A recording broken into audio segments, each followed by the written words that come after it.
Good afternoon, everyone. My name is Preet Bharara, and I'm the U.S. Attorney for the Southern District of New York. I want to extend a warm welcome to Your Excellency, Deputy Prime Minister Sok An, and the delegation from the Kingdom of Cambodia, Special Agent in Charge Jim Hayes, Mr. Papagiannis, Mr. Bourdonneau, and all the distinguished guests who have come here this afternoon. Today, as you know, we are here for a happy event, and I am so pleased to preside at this ceremony to commemorate the return to the Kingdom of Cambodia of a precious piece of art that was sculpted more than a millennium ago. That piece of art is the Duryodhana, a 10th century sandstone sculpture that was looted from a famous Cambodian temple more than 40 years ago. Now, before I go any further and talk about what today signifies, let me explain some of the displays that you've seen on your way into the library and around you. As you enter our library, you see display cases with photos and drawings prepared by the EFEO depicting the Prasat Chen Temple in the 10th century and today. You also see, as you enter, an exhibition prepared by UNESCO, which describes the 1970 UNESCO Convention on the means of prohibiting and preventing the illicit import, export, and transfer of ownership of cultural property. This exhibition describes the importance of the Kokhere archaeological site, the Prasat Chen Temple, and the Duryodhana. You will also see 3D diagrams depicting the Prasat Chen Temple as it stood in the 10th century, and photographs of the temple ruins as they look today. Finally, you have seen on the screen, I think, before I got here, a short video prepared by EFEO depicting Prasat Chen and the statues there. Next to me is a photograph of the Duryodhana as it looks today. Now, this exquisite statue is a priceless piece of art and a priceless part of Cambodia's unique cultural history. The Duryodhana stands about 5 feet tall, weighs hundreds of pounds, and depicts a mythic and hulking Hindu warrior. The statue once stood proudly at the Prasat Chen Temple at the historic site of Kokhere, the capital of the ancient Khmer Empire in Cambodia. At that temple, the Duryodhana and a companion statue, the Bhima, stood face to face on fixed pedestals, depicting at the moment of preparation for their epic battle as chronicled in the Mahabharata. The architecture and statuary of Kokhere were executed by the finest and most experienced artisans, sculptors, and craftsmen of the time, and many stood unmolested for 1,000 years. But sadly, in the 1970s, during the period of civil war in Cambodia, the time of the killing fields, countless valuable artifacts were plundered from Cambodian temples, including those at Kokhere. This represented not only a despicable mass looting of priceless art, but also a theft of Cambodia's culture and heritage. Ultimately, many of the stolen antiquities entered the international art market through organized looting networks. According to the amended complaint in this case, the Duryodhana and the Bhima were stolen from the Prasat Chen Temple in 1972. The heads of the statues were literally cut from their torsos, and then later the torsos were cut from the pedestals for ease of transport. The heads and then the torsos were carried through the jungles of Cambodia and across the Cambodia-Thailand border. The two statues were delivered to an antiquities dealer in Bangkok. The Duryodhana ultimately made its way to England, where it was sold and held in a private collection for more than 35 years. In 2010, the Duryodhana was imported into the United States, offered at auction in 2011, and expected to fetch between $3 and $5 million. UNESCO and the Cambodian government recognized that the statue being offered for sale was the missing Duryodhana and alerted U.S. law enforcement. Following an investigation by HSI, our office filed a civil action seeking the forfeiture of the statue for the purpose of returning it to the Kingdom of Cambodia. Prosecutors in the case even went to Cambodia to investigate the case. After almost 2 years of litigation, we are pleased to announce that the sellers of the Duryodhana have agreed to return it to where it belongs, the Kingdom of Cambodia. By bringing legal action to cause the return of the Duryodhana to the Kingdom of Cambodia, we have reaffirmed our commitment to ensuring that Manhattan does not become a mecca for stolen art and antiquities. Unfortunately, our experience shows that there is far too much chicanery in the commercial trade of ancient art.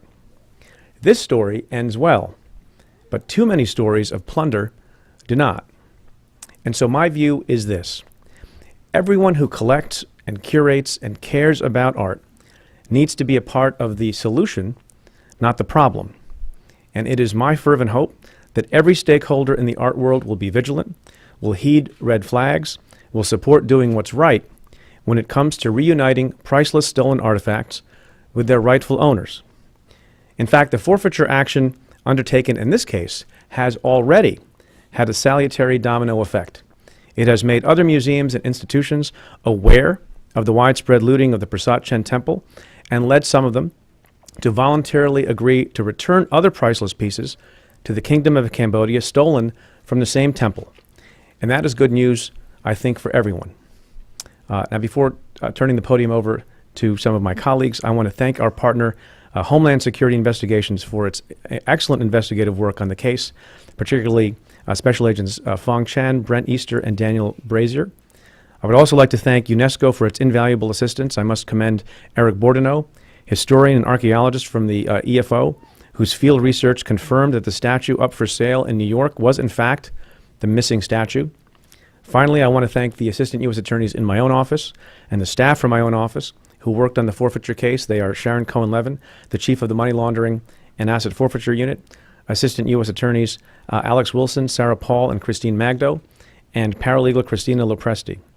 And of course, I want to thank and then introduce Special Agent in Charge Jim Hayes at HSI, who himself and along with his office have partnered with us on this and just so many other important cases, and we wouldn't be here without the hard work of him and his very remarkable team. Jim.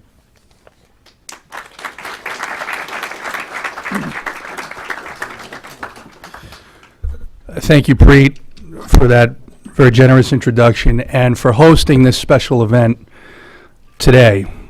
One of our many missions at the ICE Homeland Security Investigations Office is to investigate, seize, and return looted art and antiquities from abroad. And we've been doing this for more than 220 years. For the last 11 as ICE Homeland Security Investigations, and prior to that as the United States Customs Service. On behalf of HSI, it's a tremendous honor to commemorate our joint efforts to have the Duryodhana statue returned to its rightful owner, the Kingdom of Cambodia. Our work in this case, as the United States Attorney mentioned, was a collaborative effort, one that involved a number of agencies, including the U.S. Attorney's Office here, with whom we partner on so many different investigations in so many different disciplines, the numerous experts at the U.S. State Department and Interpol and UNESCO, and the HSI attaché offices in Paris and Phnom Penh, and of course our friends with the Cambodian government. Special agents from the Homeland Security Investigations Cultural Property, Art, and Antiquities Program are highly skilled and devoted to these complex cases, and we owe them our thanks. Many people know that these agents take on their own time special courses and special training because of their interest in these investigations, and that is what makes these investigations so successful, is their dedication. I want to thank those agents from the New York office, Brent Easter and Daniel Brazier, and Special Agent Fong Chan from our Los Angeles office for their expertise, their dedication, and their work that has brought us here today. The plundering of cultural property is one of the oldest forms of organized cross-border crime and has become a worldwide problem that transcends borders. HSI is a leader in investigating these cultural property crimes. And while we understand that no monetary figure can be placed on a nation's history, and its value is in the hearts of its people. So we take every opportunity to track down the rightful owners of items stolen and looted throughout the world and ensure that these pieces are delivered back to them, as we will do with this piece to Cambodia. I want to again thank Mr. Bharara, the United States Attorney, and the tremendous office here under the work of Sharon Cohen-Levin, who we partner with on almost all of these investigations. Also want to thank Mr. Papagiannis and Mr. Bourdineau and recognize Dr. Sak An, His Excellency, and it's a tremendous honor also to be visited and in the company of the Cambodian ambassador to the United States today. Thank you very much.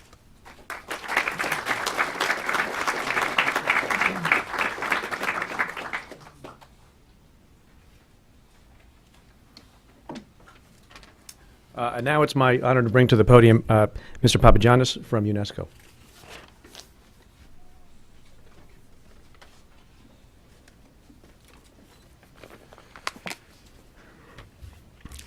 Thank you very much, Pri, and it is truly an honor to be here, to be, of course, in the presence of the Cambodian delegation led by the Deputy Prime Minister, and to celebrate a victory. It's not only a victory that returns this precious statue to its rightful owner, the people of Cambodia, but it is about doing good. Just pure and simple. People realizing that something wrong has occurred, and now we have to change that. But it doesn't happen. It's a perfect storm in many ways, but it doesn't happen naturally like something off the coast of Cape Cod. It actually takes people planning, and it begins with the 1970 UNESCO Convention that deals specifically with these issues. The work of the government of Cambodia, and in particular I have to single out His Excellency the Deputy Prime Minister Sok-an, who immediately rose to the occasion and realized that perhaps we could change the course of history. Of course, the work of our office in Phnom Penh, and Anne Lemestre, who heads up that office, who did with her team yeoman's work with the support of other experts like Eric Bourdieu and Bertrand Port. Of course, we also have to extend our thanks to Sotheby's for realizing what needed to happen and to their client as well. And I also want to mention the Met, which perhaps has set the stage for this with the actions that they took a couple of years ago. Illicit trafficking in cultural property is an international affair, and it can be solved really only through these international cooperations based on these conventions. We are now witnessing perhaps cooperation in a time of change. We see that these events, and it was mentioned earlier, have become contagious, with the reports coming out only in the last few days of actions to be taken by Christie's and the Norton Simon Museum. UNESCO has worked for decades on the recovery of these beautiful possessions from many different countries based on the 1970 framework of the convention on the means of prohibiting and preventing the illicit import, export, and transfer of ownership of cultural property. This is the legal framework to deal with this internationally. Other examples are things, items that have been returned to Egypt and Libya. And we work on this globally through many of our offices worldwide. The practice of removing artifacts of significance importance to a culture's history and identity from their place of origin is increasingly acknowledged by the international community as unethical. Still, there's a market out there. And I want to take this opportunity to also draw your attention that as we celebrate today this event, we must also acknowledge that many artifacts, thousands, are making their way across Syria's border into Lebanon and Jordan and Turkey. And it is, again, it means that we must be on alert so that we perhaps can be sure to have those pieces of cultural heritage returned to their rightful owners. The work continues. Perhaps the market exists, but this event will serve as a warning to those who want to engage. In Cambodia, the recovery of cultural objects has been quite successful. Since the 90s, UNESCO has helped the Kingdom of Cambodia to retrieve dozens of pieces from private owners, museums, and from neighboring countries, all of these on a voluntary basis. So we're pleased with all of these developments. And as I say, with this international cooperation that we celebrate here today in this time of change, it really is specifically change for good. But that means vigilance. We cannot let our guard down. And everybody, every citizen, every person must take responsibility for ensuring that we take the right steps and ensure that cultural heritage rests with the people that are the true owners. Thank you very much.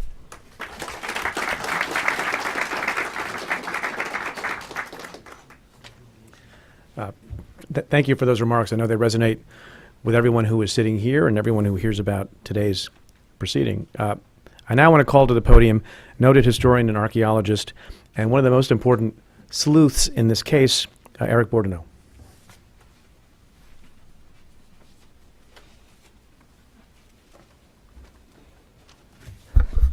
Thank you very much. Thank you, Attorney, for inviting me. Thank you, Sharon, for the great job you have done. I'm not a lawyer, but I've been, like many of us, very impressed by all what you have done for the last 2 years. Maybe it is a business as usual for you, but it seems to me that it was not so easy to convince Sotheby's and the judge and so on to return the statue. So I'm not good in this exercise, so I don't want to talk too much. Of course, it's a great pleasure for me to be here today. The less that we can say is that it has been an amazing week. 5 statues now returned to Cambodia, and not so many would have thought that it would be possible still some months ago. I'm of course also happy to be here with His Excellency Deputy Prime Minister Sok Khan and with all my friends and colleagues from Cambodia. It's a great day for Cambodia and for the struggle against looting for their heritage. So I won't do a boring presentation. It's not here a meeting of archaeologists. With the help of UNESCO office in Phnom Penh, I've prepared some panels to briefly remind some basic information about the Prasat Chen, its iconography, its meaning in Kokere. In one of these panels, I remind the long-standing ties between the EFAO, so the French School for Asian Studies, and Cambodia. The protection of Cambodian heritage has always been and will remain a great concern for the EFAO. My work for trying to identify and to locate the statues of Prasat Chen do follow a tradition of research well established at the EFAO. I want to say also some few words about the work of 3D reconstruction you have just saw before. As you know, images tell sometimes much more than words, and I think that it is particularly true in this case. It is particularly true because nowhere else in Cambodia the statuary is so close to the theater. I do believe that the theater was here a source of inspiration for the artists of Prasat Chen. It is also true because without images it's still hard to imagine how things were before the destruction. And à contrario, images show how much we have lost due to the looting. So I will right now stop here, but just a few words to finish. Of course, today is a great day for Cambodian heritage, and we must first, I think, enjoy this day. But it must be clear that there are many other statues that could be returned. Again, I invite you to have a look on the panel we have prepared and at the entrance of the room. For example, I've showing one of the panel a photo of from the archives of the EFAO, and this photo show very clearly one statue that, if you know very well the collection of some museum in United States, you can recognize this statue. I'm thinking about a lion, which is part of the pedestal of a dancing Shiva in the big temple of Kokere. And so one of the tools to help in the struggle for against looting is the photograph from the archives. And so please have a look again on this panel. We will have a clear view of this photo, and it is a good example of all what has to be done again. Thank you very much.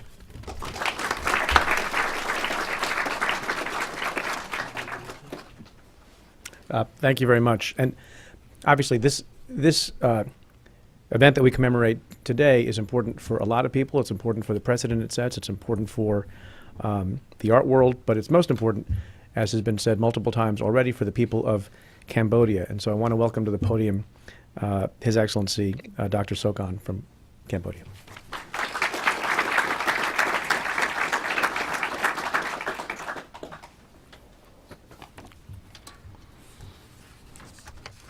Excellency, ladies and gentlemen, dear Mr. Pete Bharara, the U.S. Attorney, the dear Mr. Representative from the Department of Homeland Security, James Hay, the representative from UNESCO, and Mr. Eric Bourneau, the distinguished archaeologist. I cannot forget Madame Sharon Levine, the very active attorney for our case. I am much honored to represent the Kingdom of Cambodia, to receive and bring the statue of Dirodana back to our homeland, where he belongs. The story of Dirodana started more than 1,000 years ago when King Jayavarman IV decided to depict the famous battle of the Hindu epic Mahabharata in Prasad Chand, one of his temple. After a long 40-year journey, surviving civil war, looting and smuggling, the statue had traveled through Thailand, United Kingdom, Belgium, and the United States of America. Duryodhana is about to say goodbye now to this beautiful country and their people who helped him regain his freedom and return home. This remarkable day marks a milestone in our policy concerning the protection of cultural heritage that the Royal Government of Cambodia has been implementing tirelessly. The facts are now established. The Odyssey ends here. This precious cultural property and symbol of our heritage has regained its rightful owner.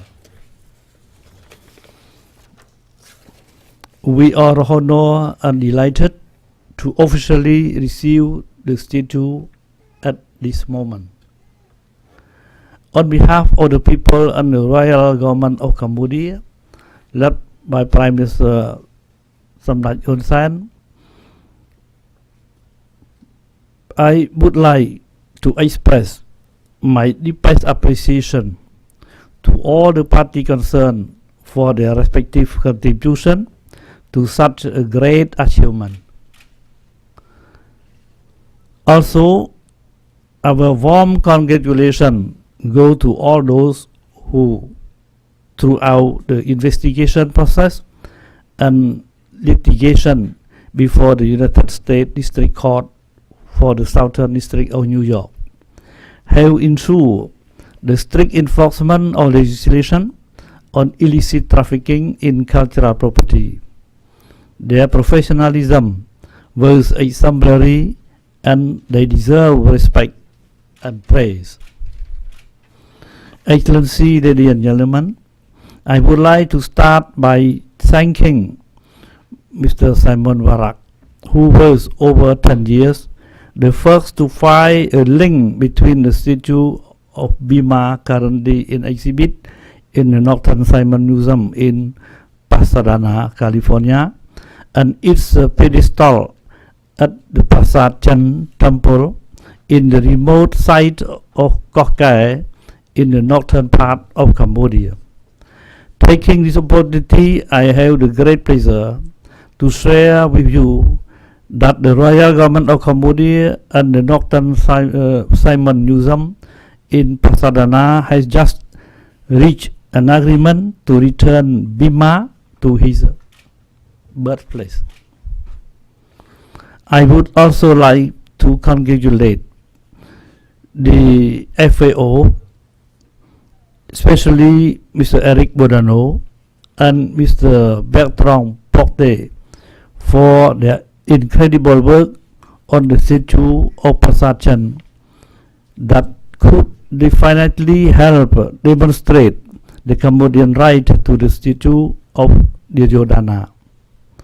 The extraordinary story of this recovery could not have happened without this deep knowledge, his intellectual power, and his relentless effort.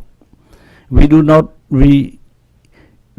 forget that UNESCO's friendship, commitment, and expertise was a real asset not only in this case but also for the preservation of the Cambodian culture.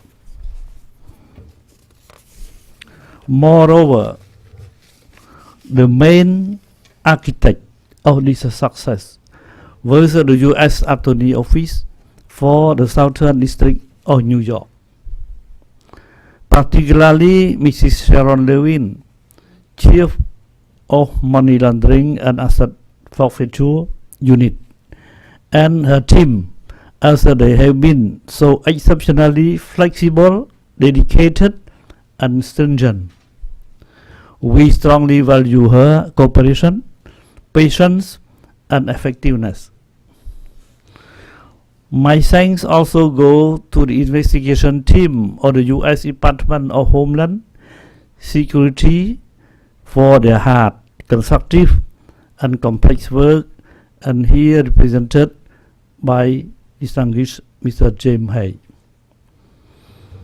Furthermore, I wish to thank Excellency Chantani, Excellency Haptuj, Apsara National Authority, as well as other members of the Cambodian team for their effort and hard work. I would also like to express my sincere appreciation to the media for their contribution for raising awareness on the seriousness of the issue of artifact looting in our modern world. More importantly, my heartfelt thanks go to the government of the United States of America, especially the U.S. Embassy in Phnom Penh, for their commitment to preserve cultural heritage of humanity and their strong willingness to promote friendship and cooperation between the two countries. Back in Phnom Penh, the nation will celebrate the welcome home of Duryodhana and Balarama. They will join the two other witnesses of the great battle recounted in the Mahabharata, called the Pandava Sahadeva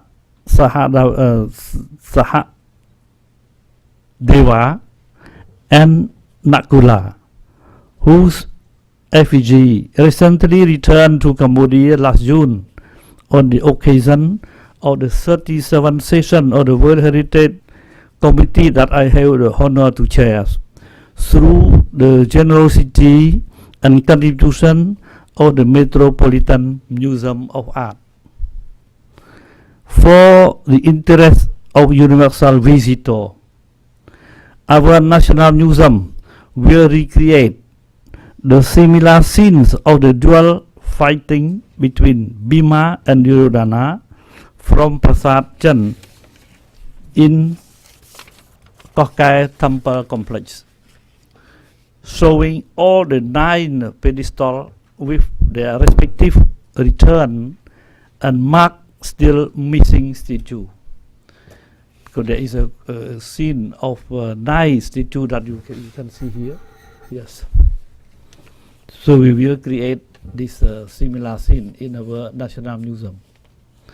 I am sure that not only Cambodia, but also the whole world will rejoice to witness the end of the dispersal of such a homogeneous series of emblematic statues.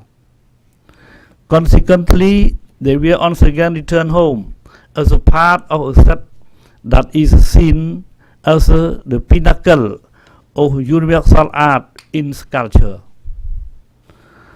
In closing, the Royal Government of Cambodia appeals to other museums and art collectors around the world to follow the example of returning plundered treasure to their rightful owner as a part of the worldwide campaign for the protection of cultural heritage. Excellency, ladies and gentlemen, thank you very much for sharing our joy and taking part in this celebration of the heart and mind. I thank all for your kind attention. Thank you.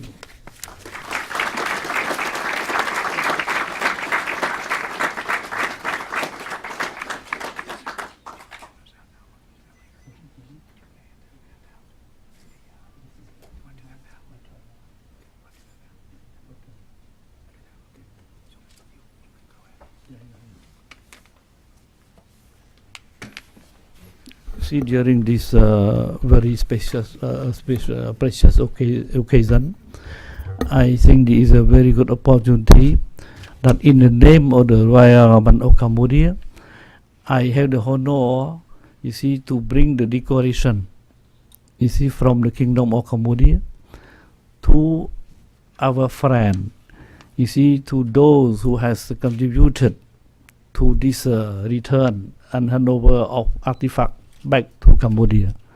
So I can see Haim Hei, the ambassador, Cambodian ambassador to the United States, will invite, I think, distinguished personality that we will decorate.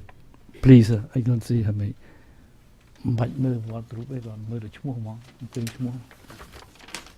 Yeah. Good afternoon, ladies and gentlemen. In order to express our thanks and appreciation to the people involved in the successful return of the Rio Tana, the Royal Government of Cambodia is very pleased to confer decorations of honor of the Kingdom of Cambodia upon the following officers for their hard work and achievement. Now, may I invite Mr. Preet Bharara to the stage, please.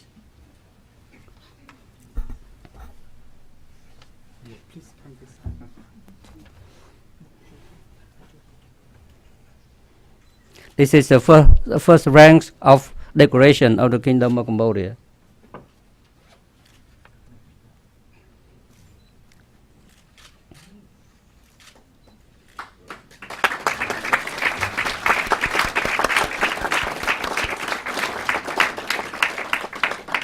Congratulations.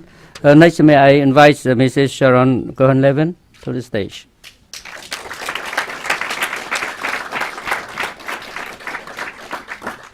It's also the first rank of decoration.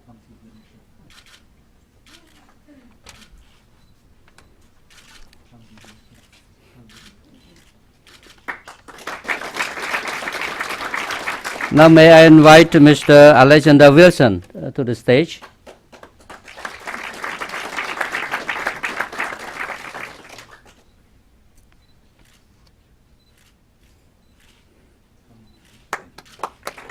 Then Mrs. Sarah Paul, please.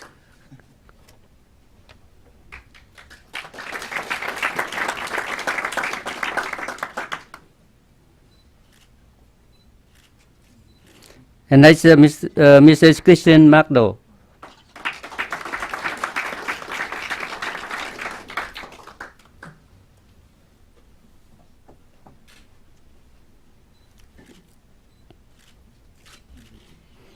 Then Mrs. Sarah Christoph.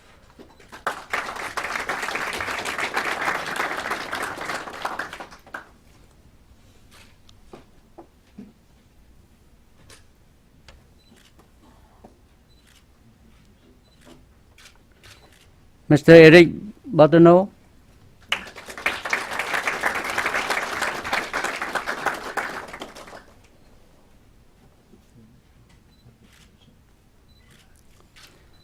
Mr. Daniel Brazier.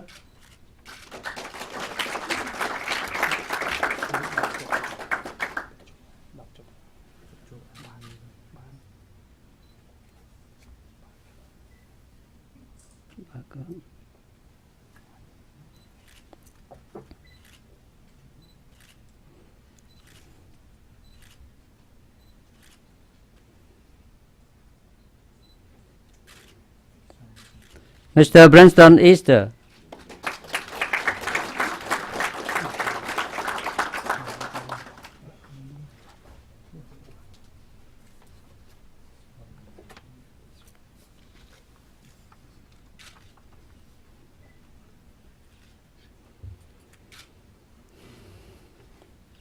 Mrs. Fong Chan.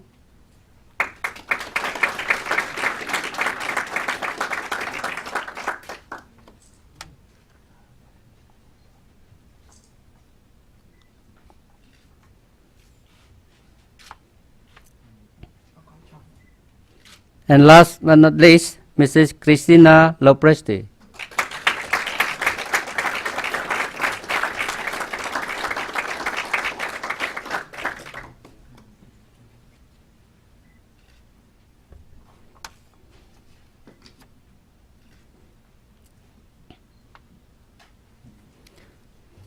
So once again, I would like to express my heartfelt congratulations to all officers for having received decoration today of the honor of the Kingdom of Cambodia and for your great achievement for the return of the Duryodhana to Cambodia.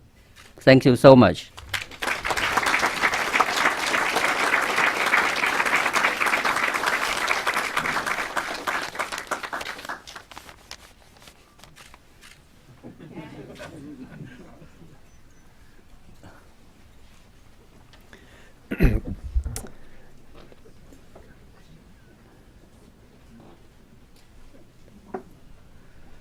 Well, thank you very much for coming, everybody.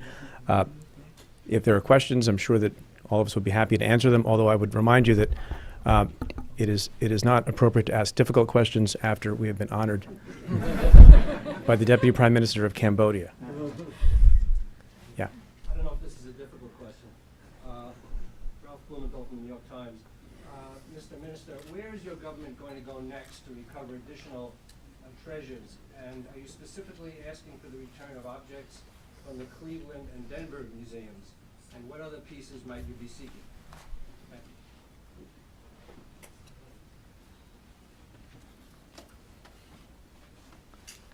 So thank you for the question. You see, normally, as our speaker did say successively, you see, artifacts should return home. You see, so this is the common idea. You see, I did not have different idea. You see, Cambodian artifacts should go back to Cambodia.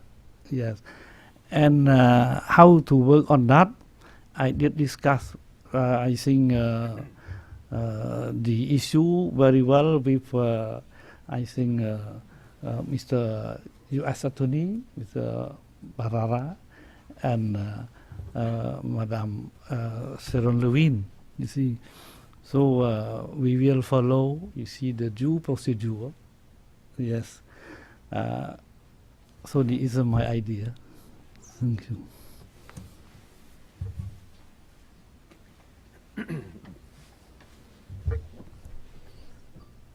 Well, thank you. Thanks, everybody. Oh. I'm standing here. Yeah. Can you talk about Pandava and the return of that as well, in terms of, and I don't think we have a picture of that. I don't think we do. We? Christie's. There are a lot of pictures here. I don't know. Then maybe I can I ask. think you can look at that, because it is the scenario of Nai statue. You see, in the middle there is the two fighter, the dual fighter, called Duryodhana and Bhima. Duryodhana now we are working today, and Bhima is at Northern Simon. Yeah, so we are discussing with Northern Simon. We see about that. Can I ask you again, maybe from the microphone, I see. Yeah. the significance of these statues to Hindus? Yes, very good question. Very good question. Yes, you see, Cambodia was an empire in the past. You see, Angkor city versus the city of 1 million people during the 11th and 12th century. When Paris had about 50,000, we had already 1 million. So we were an empire in the region.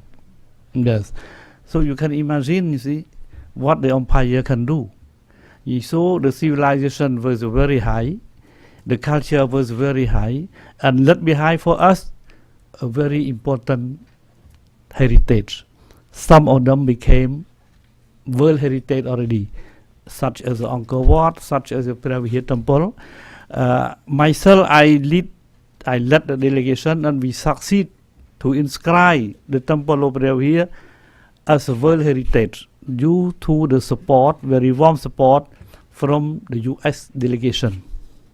We did cooperate very well, and we succeeded.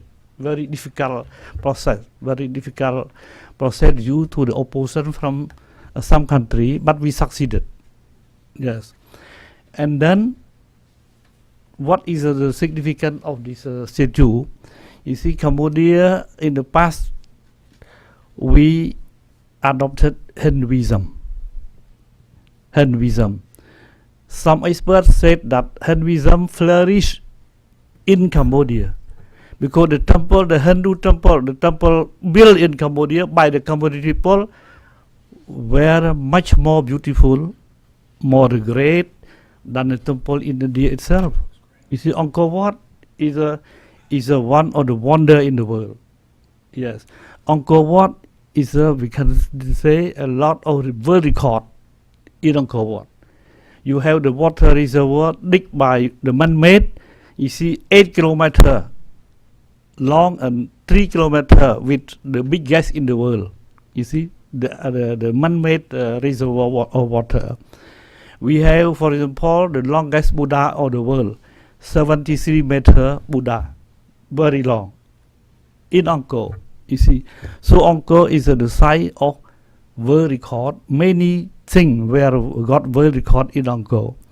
You see, so in that time, you see, as I said in the my written speech, our king named Jayavarman IV, because our biggest king, the emperor, was Jayavarman VII. So his predecessor, Jayavarman IV, built up the city of Kok Kai, about 100 kilometers in the northwest of the current Angkor Wat, Angkor Siem Reap. He built about more than 100 temples, and one temple named Prasat Chen. We have the statue, this scenario of statue. This statue came from the legend, religious religion of Hinduism. I think in Hinduism, only 2 legends are the most important and very well known in the world, Ramayana and Mahabharata.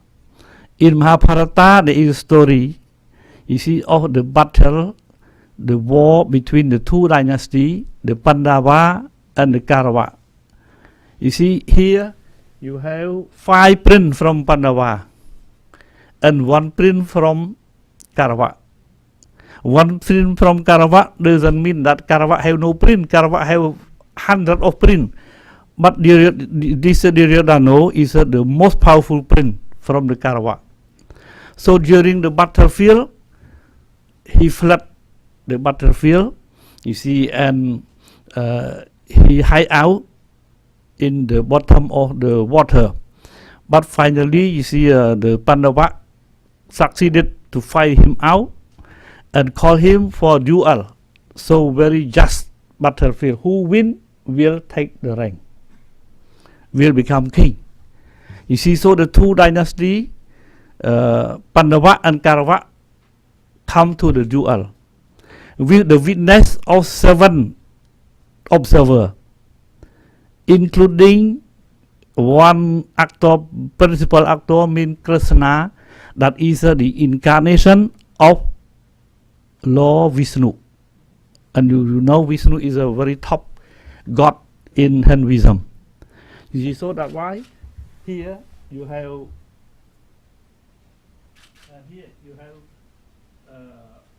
Duryodhana and Bhima. Now Duryodhana, we are speaking about Duryodhana. Bhima is at no confinement. We are negotiating and we got the agreement already. So Duryodhana will return home, Bhima also will return home. And now the seven observer and witness, like a referee. You see, like referee. In the fight, Bhima won. Bhima became winner, and Duryodhana was beaten. He was beaten. And this is the scene, is a scenario of the dual fighting. So this is the meaning of this scene. So I think I did explain enough about the meaning of this scenario. They're all fighting, they're enemies, but they're part of the same family for Cambodia, right? They're all- I think too, because in India, according to Mahabharata, there are also a lot of different dynasty. I just meant that Cambodia is home to all of them, so you treat them all as brothers, even though they're really enemies when they were fighting here, right? I see. So there is the belief, there is the belief, there is a religion. You see, the king and the people of Cambodia at that time adopted Hinduism. So that's why they like to build up something dedicated to Hinduism, to God. And you have to Shiva, to Vishnu, and to Brahman, the three top gods according to Hinduism. So that's why they have very deep belief and they build up something to dedicate to God. In Cambodia, we have a lot of temple. This is a very good question. Why the former king like to build a temple? Very big, huge temple and very beautiful temple. If you visit Angkor Wat in Siem Reap, you can see a lot of very big temple that become the wonder in the world. Yes. Why? Because the philosophy, in the past, you see, the king believed that he has to build up the country. He has to help the people. He cannot do because the country is very big. It was an empire. So he need the support and the assistance from God. So how to get the assistance from God? They have to build big temple, and through this temple they can invite God to get involved. For example, the Pravir temple, another temple on the top of the mountain, this is the place where the king come to dialogue with God. I don't know if it's true or not, but this is the philosophy of that time. Yes, thank you. Taking the statue home with you when you return? Oh, I see. We discussed with Mr. I think Barara and Madame Sharon Levine. Maybe we will return the statue back to home in the beginning of June. You're bringing it back from the United States in the beginning of June, or are you traveling back with the statue now? In the beginning of June, because we cannot organize everything now. You see, so we did request. You see, I think the U.S. Attorney, Madame Levine, you see, to interact with different company to organize this. You see, to organize this, so the company will pay the return. You see, and we will organize again good ceremony to welcome home this statue. Yes, we hope that they will take place in the beginning of June next month. Yes. Please. You announced that you reached an agreement with the Norton Simon Museum. Do you think that Bhima might return also at the beginning? Could that be Maybe at the same time. so possible in such a short time? Yeah, because you see, I can see Chantani is a Secretary of State, my deputy. It's something like my deputy in the government office. He did negotiate few months already. You see, a few months already with Simon, Northern Simon, and now we come to agree each other. We will sign the contract. You see, and then Northern Simon will send back. We will bring the statue to Cambodia. Will bring Bima to Cambodia. Yes. No more questions. Thank you. Thank you. Thank you. Thank you. Thank you.